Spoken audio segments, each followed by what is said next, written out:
Welcome to SolidWorks Design. So today we will draw this picture and convert it into 3D model in SolidWorks. So first select the part, and here on the top left corner we have sketch option. Once you press the sketch option, we have different planes.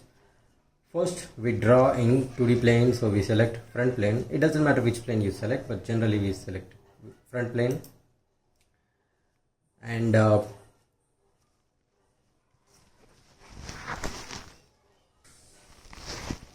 so next we select the line option.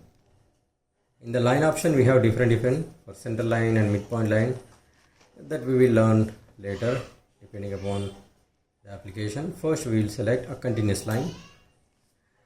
So for the given drawing, first we start from 0 0 position, and with the given dimensions, okay, I will start a line like this. We can continue this with the given shape. Don't worry about the dimensions now, because later we can adjust it. Just draw the shape, and now here we have a cross, okay, or angular line. For this, okay, we will wait, because in order to give an angle, whatever the next line it is connected, okay, that will vary a lot. So for now we will stop till here. Okay, now we will give the dimensions. First I will pan it to this position. Now here we have a pan option on the top, and to select our sketch, again we select the arrow mark, and the units are in MKS. In the bottom, okay, we have a unit section, and now I will change it to mm, the millimeter. Okay, now again we select a different option, so the sketch is out of selection. So here I will go back to top left corner, and I will select the sketch again, and I will sketch our regular drawing. Okay, now from here we have two options to give dimensions. First, okay, just give right click, and here we have smart dimensions option directly, or on the top left corner, okay, we have a smart dimensions option. We select that, and we click the line, and we give the dimension, that is 20 mm. And next we have, this is 160. Okay, so if it is going out of the screen, simply you can zoom out by using your mouse scroll. Okay, and if you press F, it will come to center, right? Next we have this as again 20 mm only, both are same.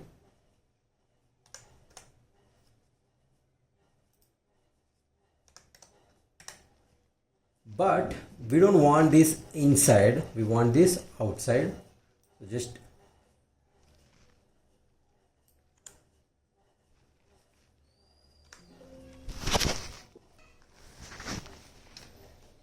see, this line is inside our drawing, but we want it outside, right? Normally if we click on this and hold the mouse and drag it, you can shift it to the other side, but now we can't.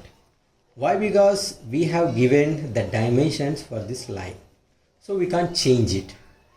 So if you want to change your line position, don't give dimensions first, just delete this dimension, and now you can simply shift it. Now sometimes what happens, if these kinds of mistakes happen, people simply delete everything and start drawing everything. No need. Okay, you just delete the dimension and drag it to the other side. And if you observe, this dimension is also not colliding, so you can just collide with each other. Yeah, now it is settled. So now again you can give the dimension, so it will be constrained. the fixed position. Next we give the dimension for this is 60 mm. Okay, so here comes the angular position. Okay, there are two ways to do this. You can, if you know the angle of the line from this position to the next, okay, you can directly give the angle in this dimension area. Okay, but if you don't know the angle, instead you start from the other side. Okay, you take the lines, and here also you will have an end point, right? When you have two end points, you can simply join it. We don't need a particular angle. So simply I will select a line, and from the origin again I have a vertical line and a horizontal line. Simple enough. So if I give dimensions to these lines, that is 100 mm, and if you want to zoom out, just scroll down, and if you want to center this entire picture, just press F, so it will become a center position. It will be easy to select each line. Next, this is 80. Now see, you have 2 points from here to here. You can simply join these two lines. See, we don't need a separate angle for this line. If you have the angle, yes, you can directly give this with respect to the horizontal position. Then directly you can have this line.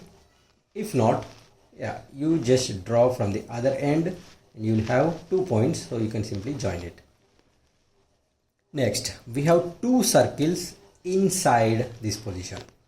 Now for this, okay, we need a center line. This center line will give us the position where we need the circle, right? So first I will take the center line and I will just random a horizontal center line. Now from the given diagram, I know the distance between this top line and the center line. Okay, so I will simply select the smart direction and I will press the control button and I will select both. Now I have a distance between those two lines, that is nothing but 40.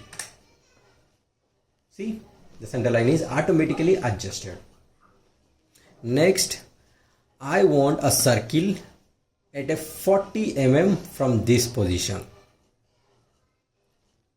Again, there are two options. One, I can draw a center line here also, okay, or vertically if I draw center line and give dimensions, and wherever the intersection point, I can take that as center and draw a circle.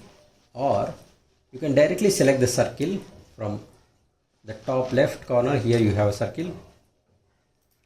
Okay, see, here you have a circle, and just randomly draw a circle. We have two circles, so I am drawing just randomly. I don't know where they are, I don't know what is their radius for now. Okay, now I can give the dimension, the smart dimension, select it and click on this line and the center point of here. You can give the distance between that line and the center point directly. Initially you can draw a center line, or you can directly draw a random position circle and give the dimension. Now automatically it will adjust. The distance is 40. See, the circle is moved, and the diameter of the circle, that is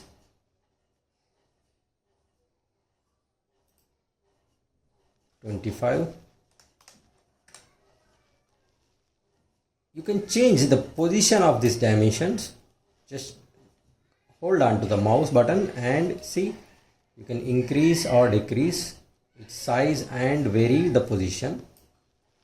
Now again, according to the dimensions, the diameter is same, 25. I'm going to put it here, that is 25.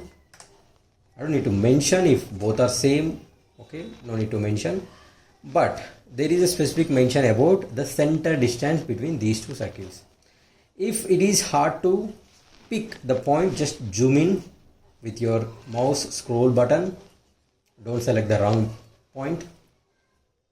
Now select this center point and this center point.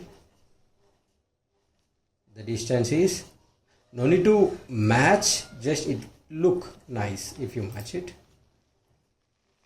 50. See, automatically circle will adjust. Now again you can adjust this position. I'm gonna put it, okay, I think I put it in a this arrow way. I can simply delete this and again I will select, and yeah, I will select like this, and now I will simply drag it. Yeah, just it will look nice, that's all, no particular meaning for it. Now if you press F, it will become center.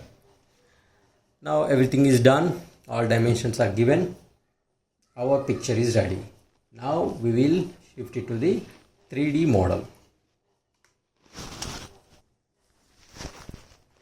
Now suppose if you want to change the size of these dimensions or any property of this dimension, we have an option of this dimension box, okay, besides this part. Normally if you click, okay, randomly, you have the part right side of this part option, we have dimension option or properties option. Okay, so whatever the properties you want to change, just select that dimension. Now it will show all sorts of options. Now here we have size.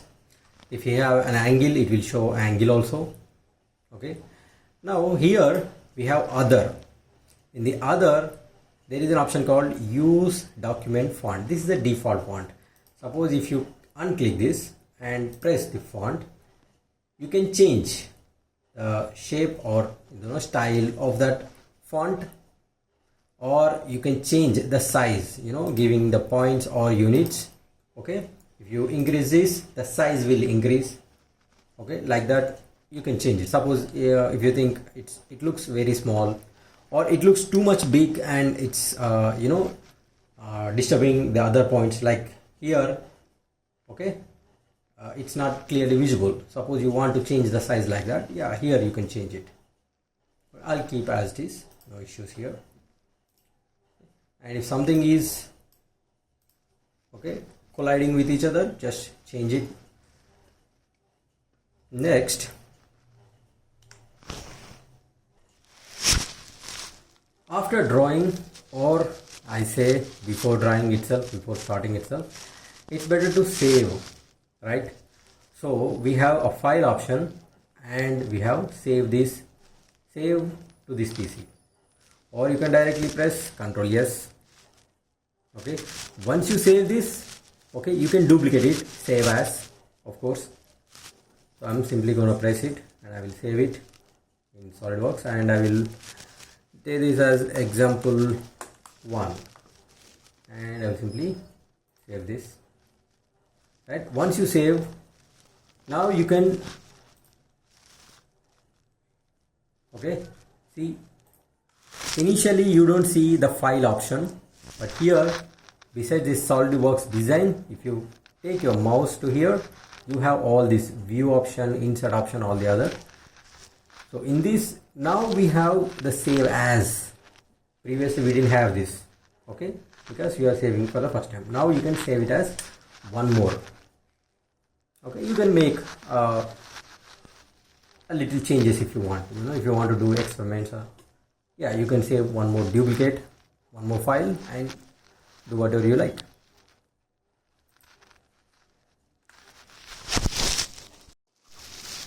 So now if you want to convert into 3D, see here we have option called features. After clicking this, on the top left we can see extruded the boss or base. Okay, you just click on this extrude option. Now this is like a preview. Okay, it is not extruded, but yeah, it is like a preview. Now you can change how much thickness you want. Okay, so here you have the size of thickness. Suppose if I say 50 instead of 25, I will say 50. See, okay, it's giving more thickness. Instead, if I give only 10, it will be a thin plate like that. Okay, so randomly I will just give 25. Yeah, I have a standard, okay, a plate kind of shape. Now after giving these dimensions and all, if you can press this right button, yeah, the extrusion will be completed. You can see by pressing the mouse mid button, you can rotate this, okay, and you can see the shape, okay, and you can zoom and observe wherever you would like to see. Okay, is it, if you want to make any changes, again go back to the 2D model and you can make the necessary changes. So that's all for now. Thank you for watching and please subscribe.